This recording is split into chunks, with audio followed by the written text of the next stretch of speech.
Volví por mi cartera porque había olvidado unas tarjetas y unos documentos que necesitaba para una reunión al día siguiente.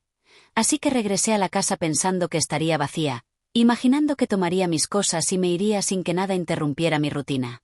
Sin embargo, al abrir la puerta principal me recibió un silencio extraño, pesado, distinto al de cualquier otra tarde, un silencio que no se sentía tranquilo sino incómodo, como si las paredes guardaran algo que yo todavía no sabía. Mientras caminaba por el pasillo rumbo a la recámara, escuché una voz baja que venía del estudio, un murmullo que me hizo frenar en seco porque reconocí de inmediato el tono de quien hablaba. Me acerqué sin hacer ruido, más por instinto que por curiosidad, y entonces escuché la frase que partió mi vida en dos. No te preocupes, subiremos la dosis poco a poco, mi esposa ni lo va a notar. Sentí que el corazón se me iba al suelo. Durante unos segundos mi mente se negó a entender lo que acababa de oír, pero el sonido de un frasco de pastillas chocando contra el escritorio terminó de romper cualquier duda que quedara. Mi nombre salió después, acompañado de una risa baja que nunca antes había escuchado, una risa fría que no pertenecía al hombre con el que me había casado. Me quedé inmóvil detrás de la puerta, conteniendo la respiración para no delatarme, sintiendo como cada recuerdo de nuestro matrimonio empezaba a desmoronarse dentro de mí. No lloré, no grité, no entré a confrontarlo, porque en ese instante entendí que reaccionar sin pensar podía ponerme en más peligro. Retrocedí despacio hasta la entrada, abrí la puerta con cuidado y, antes de salir, susurré para mí misma una promesa que nació del miedo pero también de la lucidez que da la traición cuando es descubierta. Hoy lo vas a recordar toda tu vida, porque te equivocaste, yo escuché todo. Ese momento marcó el final de la mujer confiada que había sido y el inicio de alguien que ya no iba a cerrar los ojos ante nada, porque desde ese día supe que no estaba viviendo con un compañero, sino con alguien capaz de destruirme en silencio. Aquella noche no regresé a la casa. Conduje sin rumbo durante casi una hora mientras intentaba ordenar mis pensamientos, porque lo que había escuchado no era una discusión, tampoco un malentendido, sino una frase clara, calculada, dicha con la tranquilidad de quien cree tener todo bajo control. Me estacioné frente a una farmacia abierta 24 horas solo para mirarme en el espejo del auto y preguntarme en qué momento mi vida había tomado ese rumbo sin que yo lo notara. Hasta ese día me consideraba una mujer afortunada. Tenía 36 años, trabajaba como administradora en una clínica privada y había construido, paso a paso, una estabilidad que me había costado años de esfuerzo. Nunca nací en privilegio, al contrario, crecí viendo a mi madre multiplicarse para que nada faltara. Así que desde joven aprendí a trabajar, a ahorrar, a no depender de nadie. Cuando lo conocí, pensé que la vida por fin me estaba recompensando. Al inicio todo parecía sencillo y sincero. Era atento, paciente, sabía escuchar, y sobre todo respetaba mi independencia, algo que para mí era fundamental. La relación avanzó sin prisa, con conversaciones largas, planes compartidos y esa sensación de estar construyendo algo sólido. 2 años después nos casamos en una ceremonia pequeña, rodeados de pocos amigos y familiares, convencidos de que el amor adulto no necesitaba grandes espectáculos para ser verdadero. Durante los primeros años el matrimonio fue estable. Cada quien tenía su rutina, sus responsabilidades, pero también había espacio para viajes cortos, cenas improvisadas y proyectos en común. Decidimos no tener hijos, una decisión tomada desde la calma, pensando en nuestras metas profesionales y en la vida tranquila que queríamos mantener. Compramos la casa donde todo ocurrió gracias a un crédito que yo había empezado a pagar antes de casarnos, aunque después ambos aportábamos a los gastos. Con el tiempo abrimos un pequeño negocio juntos, una tienda en línea de equipo médico básico que administrábamos en las noches. La idea surgió mía, pero él se involucró con entusiasmo, encargándose de proveedores y envíos. Durante meses trabajamos hombro con hombro, celebrando cada venta como si fuera una victoria enorme. Esa etapa reforzó mi confianza porque creía estar al lado de alguien que no solo me amaba, sino que también respetaba lo que yo había construido. Sin embargo, mirando hacia atrás, ahora puedo reconocer pequeñas grietas que en su momento decidí ignorar. Comentarios sueltos sobre lo cansada que me veía, insistencia en que debía tomar vitaminas que él mismo compraba, sugerencias de que redujera mis horas en la clínica porque no necesitaba esforzarme tanto. Nada parecía peligroso por separado, al contrario, sonaba a preocupación genuina, a cuidado de pareja. Los cambios se volvieron más notorios un año antes de aquella conversación que escuché. Empecé a sentirme agotada sin razón clara. Despertaba con mareos leves, tenía olvidos pequeños, como dejar llaves dentro del refrigerador o confundir horarios que siempre había manejado con precisión. Pensé que era estrés, exceso de trabajo, incluso llegué a culparme por no descansar lo suficiente. Él se mostraba especialmente atento en esos momentos.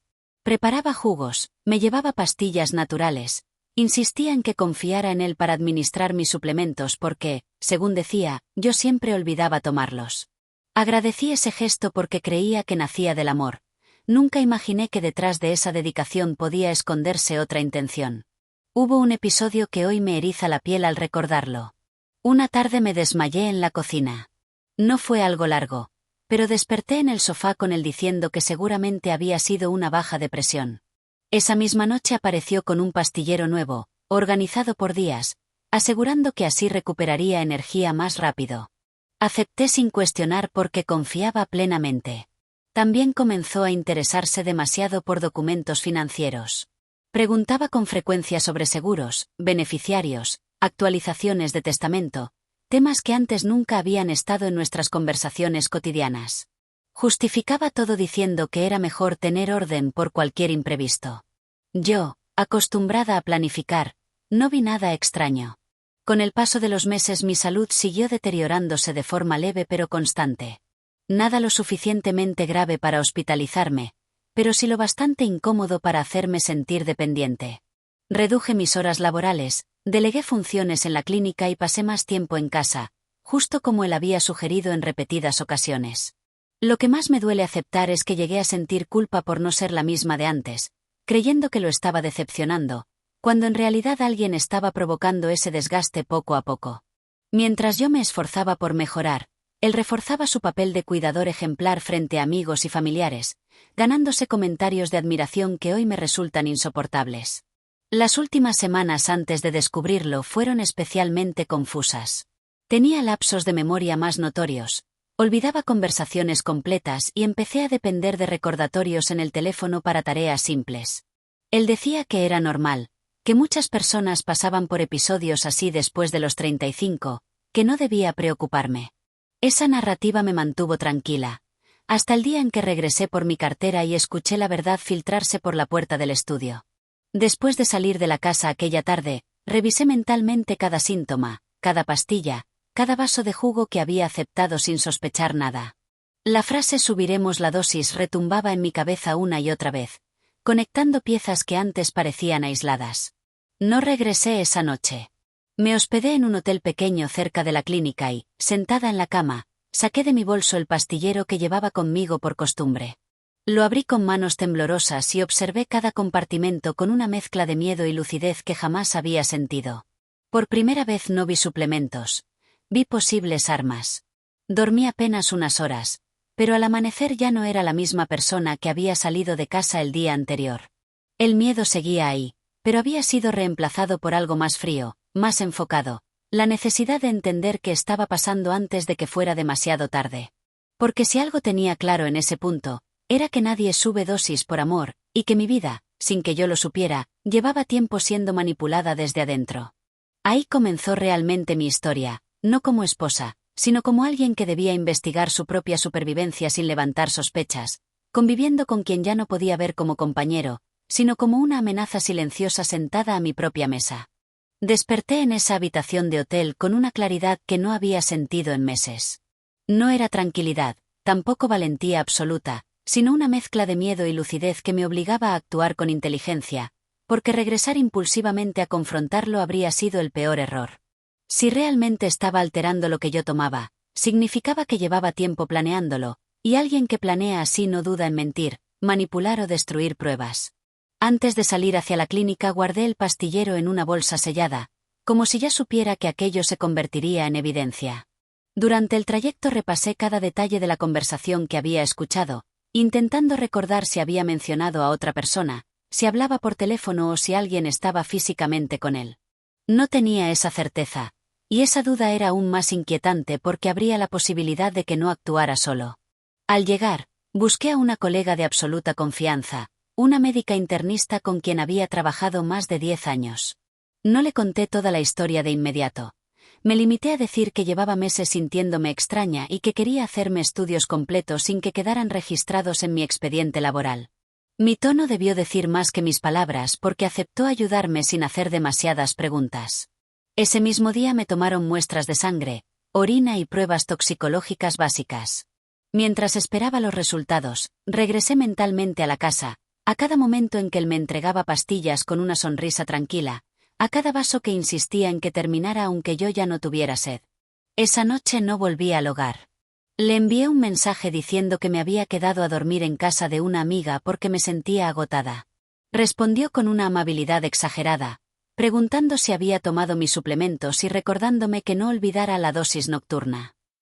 Leer esa frase después de lo que sabía me provocó un escalofrío imposible de describir. 2 días después recibí la llamada que terminó de romper cualquier posibilidad de negación. La médica me pidió que fuera personalmente a su consultorio, algo que nunca hacía para resultados rutinarios. Cuando entré, cerró la puerta con llave antes de hablar.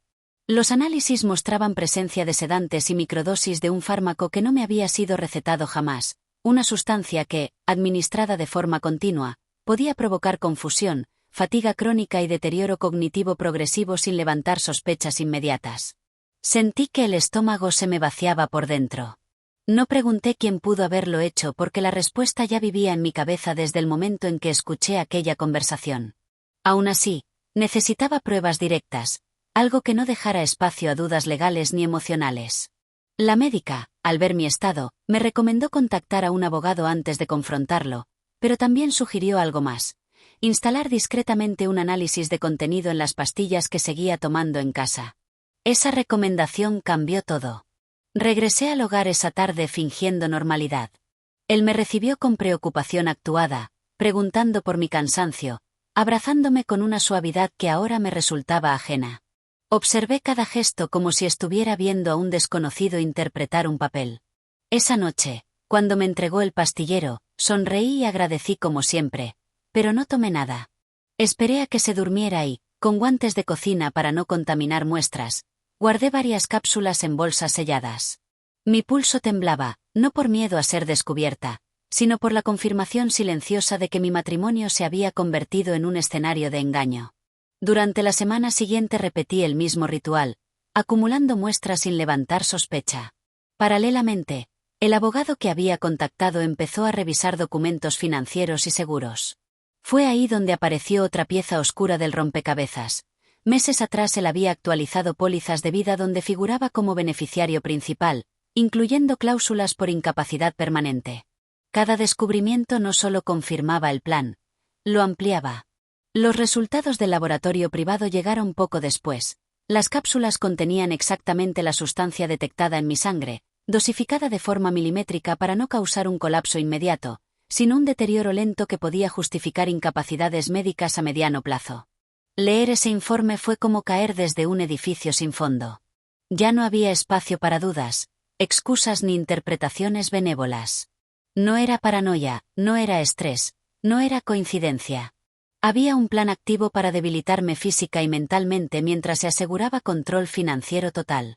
Aún así, necesitaba saber algo más: si actuaba solo o si había alguien guiándolo.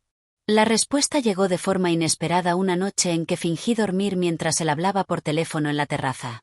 No pude escuchar toda la conversación, pero sí fragmentos suficientes para entender que compartía avances con otra persona, alguien que preguntaba por los tiempos y por cuándo sería seguro ejecutar la siguiente fase. Esa frase me heló la sangre porque implicaba que lo que ya estaba ocurriendo no era el final, sino apenas una preparación. Grabé parte de ese diálogo con el celular oculto bajo la almohada. La calidad no era perfecta, pero se distinguían palabras clave: dosis, seguro, incapacidad, venta de la casa. Cuando escuché la grabación al día siguiente junto al abogado, su expresión cambió por completo. Ya no hablábamos de sospechas conyugales, sino de intento de daño premeditado con motivación económica. La estrategia legal comenzó a construirse en silencio. Reunimos pruebas médicas, análisis de laboratorio, grabaciones, documentos financieros y registros de compra de medicamentos hechos desde cuentas vinculadas a él. Cada pieza fortalecía el caso mientras yo seguía actuando dentro de la casa como si nada hubiera cambiado. Esa doble vida fue lo más desgastante que he vivido. Sonreírle a quien intentaba destruirme, agradecer cuidados que ahora sabía falsos, compartir la mesa con alguien que calculaba mi deterioro, era una carga emocional difícil de explicar.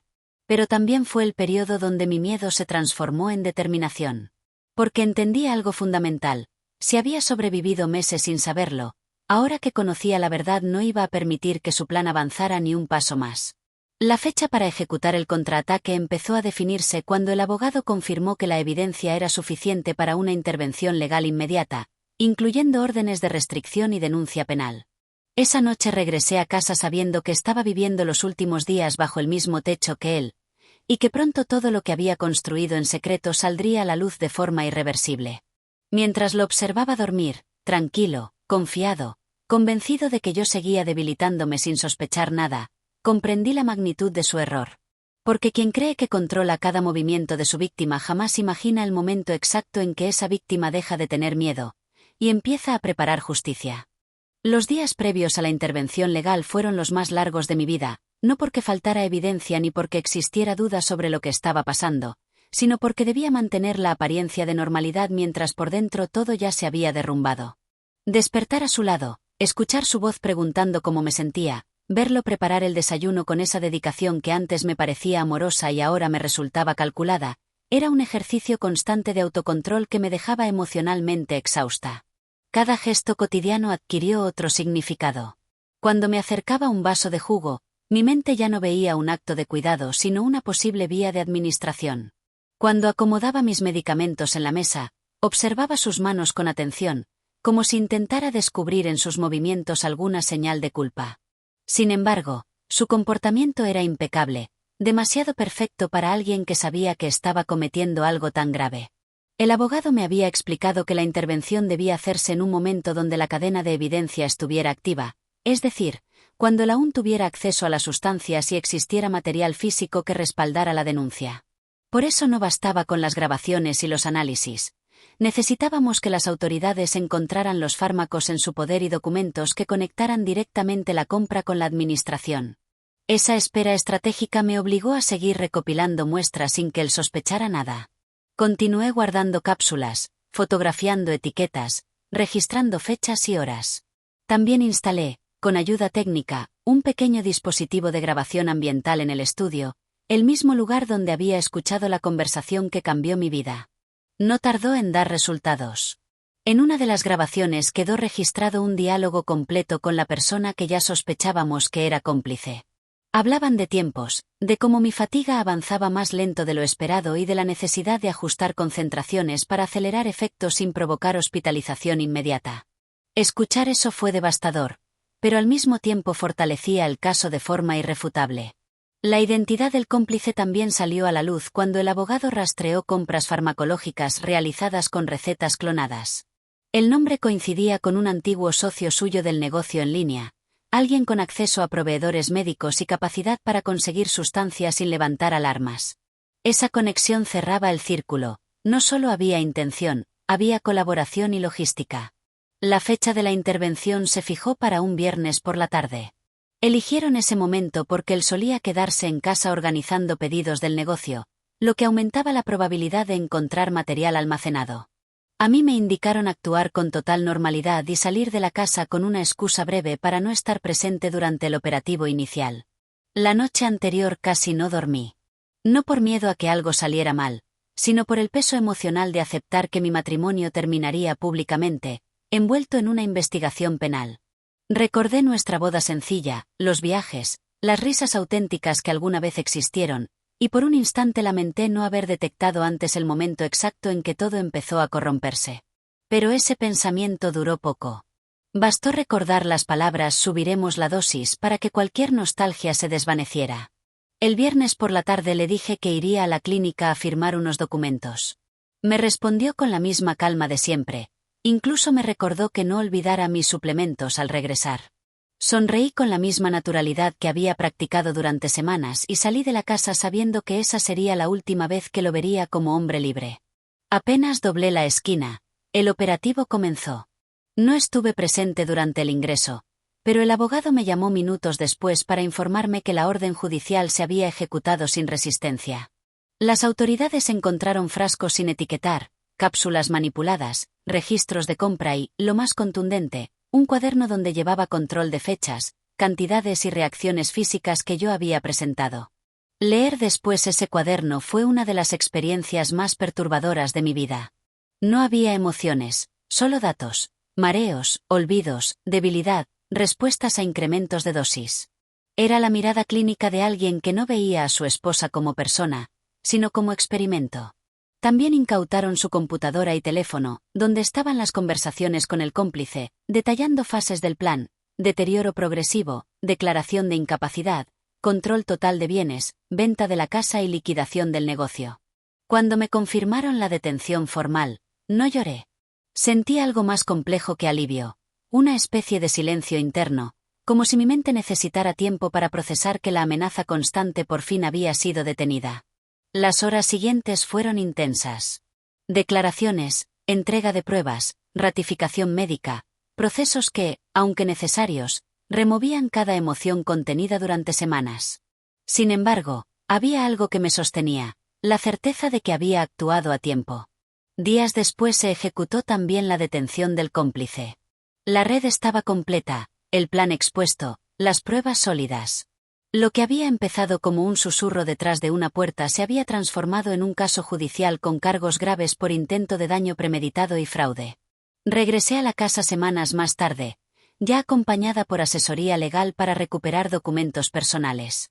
Caminar por esos pasillos fue extraño, todo seguía en su lugar, pero la energía era distinta, como si las paredes también hubieran sido testigos silenciosos de lo que ocurrió. Recogí fotografías, ropa, objetos que aún tenían valor emocional, aunque sabía que la casa sería vendida como parte del proceso legal. No sentí tristeza al salir por última vez, solo una sensación profunda de cierre. Porque entendí que no estaba perdiendo un hogar. Estaba dejando atrás el escenario donde casi pierdo mi vida sin darme cuenta. El proceso judicial apenas comenzaba, pero la etapa más peligrosa ya había pasado. Yo seguía de pie, con salud recuperándose poco a poco y con la certeza de que la verdad había salido a la luz antes de que su plan alcanzara el punto que él había calculado. Mientras firmaba los últimos documentos de ese día, comprendí algo que nunca imaginé aprender de esta forma, que la traición más devastadora no siempre llega con gritos ni violencia visible, sino en silencio, disfrazada de cuidado, avanzando poco a poco, hasta que alguien decide detenerla a tiempo. El proceso judicial avanzó más rápido de lo que imaginé, no porque la justicia siempre sea ágil, sino porque la cantidad de pruebas reunidas hacía imposible cualquier intento de negación creíble. Aún así, cada audiencia removía emociones que yo creía ya bajo control, porque escuchar en voz alta los detalles del plan, narrados por peritos y fiscales, era distinto a saberlos en silencio. La primera vez que lo vi después de su detención fue en la audiencia inicial. Estaba sentado al otro lado de la sala, con el mismo rostro que durante años había asociado con seguridad y compañía, pero ahora sin la calma que solía proyectar. No intentó mirarme al principio. Mantenía la vista fija en la mesa, como si evitara enfrentarse no a la justicia, sino a la evidencia de que yo seguía de pie. Cuando finalmente levantó la mirada, no encontré arrepentimiento, tampoco vergüenza, encontré molestia. Esa expresión me confirmó algo que hasta entonces me resistía a aceptar. Para él, el error no había sido intentar destruirme, sino haber sido descubierto antes de terminar el plan. Durante las semanas siguientes desfilaron especialistas que explicaron con precisión clínica lo que las microdosis habrían provocado de continuar administrándose: deterioro cognitivo irreversible, incapacidad laboral, dependencia física progresiva. Escuchar esas proyecciones fue como asomarme a una vida paralela donde mi destino ya estaba decidido sin que yo participara. El cuaderno que llevaba como registro fue una de las pruebas más contundentes. Cada página detallaba fechas, ajustes, reacciones observadas. Incluso había anotaciones donde evaluaba acelerar el proceso porque, según escribió, los resultados financieros serían más rápidos. Leer esa frase frente al tribunal generó un silencio pesado que todavía recuerdo con claridad. Su defensa intentó argumentar que las sustancias eran suplementos mal administrados, que no existía intención de daño, pero los análisis toxicológicos, las conversaciones grabadas y los registros de compra anulaban cualquier narrativa alternativa. La presencia del cómplice, además, evidenciaba planificación conjunta, no un error aislado. Yo declaré semanas después. No fue sencillo revivir cada síntoma, cada desmayo, cada olvido que a horas había inducido. Pero decidí hablar con calma, sin dramatizar, porque la verdad no necesitaba adornos para ser devastadora. Expliqué cómo había confiado, cómo había aceptado cuidados creyendo que eran amor, y cómo esa confianza había sido utilizada como herramienta para debilitarme. Cuando terminé, la sala permaneció en silencio unos segundos que se sintieron eternos. No necesitaba ver su reacción. Sabía que cada palabra había caído donde debía. El juicio se extendió varios meses, tiempo durante el cual mi salud continuó mejorando.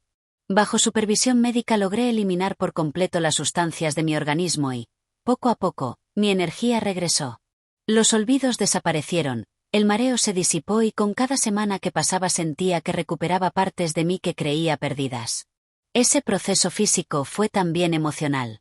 Inicié terapia no solo para procesar la traición, sino para reconstruir la confianza en mi propio criterio, porque una de las secuelas más profundas no era médica, sino psicológica, la duda constante sobre cómo no había visto antes las señales. La terapeuta me ayudó a entender que la manipulación sostenida funciona precisamente porque se disfraza de cuidado, porque avanza despacio, porque nunca parece suficientemente grave hasta que ya está muy avanzada. Comprender eso me liberó de una culpa que no me correspondía. La sentencia llegó casi un año después de haber escuchado aquella conversación detrás de la puerta. Recuerdo cada detalle de ese día, la sala llena, los documentos alineados, el tono firme del juez al leer los cargos comprobados. Fue declarado culpable de intento de daño agravado, fraude patrimonial en grado de tentativa y asociación delictiva junto a su cómplice. La condena incluyó años de prisión efectiva, inhabilitación financiera y la pérdida de cualquier derecho sobre bienes compartidos. No sentí alegría al escuchar la sentencia. Sentí cierre. Porque la justicia no me devolvía los años vividos ni borraba la traición, pero sí establecía un límite claro, lo que intentó hacer tenía consecuencias reales. Tras el juicio vendí la casa. No quería conservar un espacio cargado de memorias tan oscuras. Con ese dinero y mis ahorros compré un departamento más pequeño, luminoso, en una zona tranquila donde nadie conocía mi historia. Necesitaba empezar de nuevo sin explicaciones constantes. También retomé mi trabajo en la clínica, primero medio turno, luego jornada completa. Volver a mi rutina profesional fue una de las experiencias más sanadoras porque me recordaba quién era antes de convertirme en víctima de un plan ajeno. Con el tiempo empecé a colaborar en charlas sobre violencia silenciosa y manipulación médica, compartiendo mi experiencia para alertar a otras personas. No lo hice desde el dolor, sino desde la convicción de que hablar podía prevenir que alguien más ignorara señales similares. Hoy, cuando miro hacia atrás, no veo solo la traición que casi destruye mi vida, sino la capacidad que tuve para detenerla a tiempo, reunir pruebas, sostenerme emocionalmente y enfrentar la verdad sin huir. Esa noche en que regresé por mi cartera pensé que había olvidado algo sin importancia, pero en realidad estaba regresando al momento exacto donde mi intuición me salvó la vida. Y aunque perdí un matrimonio, una casa y la imagen de la persona que creía conocer, gané algo mucho más profundo, la certeza de que incluso en el silencio más peligroso, escuchar, observar y actuar puede cambiar por completo el destino de una historia. Porque a veces la diferencia entre ser víctima o sobreviviente comienza con algo tan simple como no ignorar un susurro detrás de una puerta.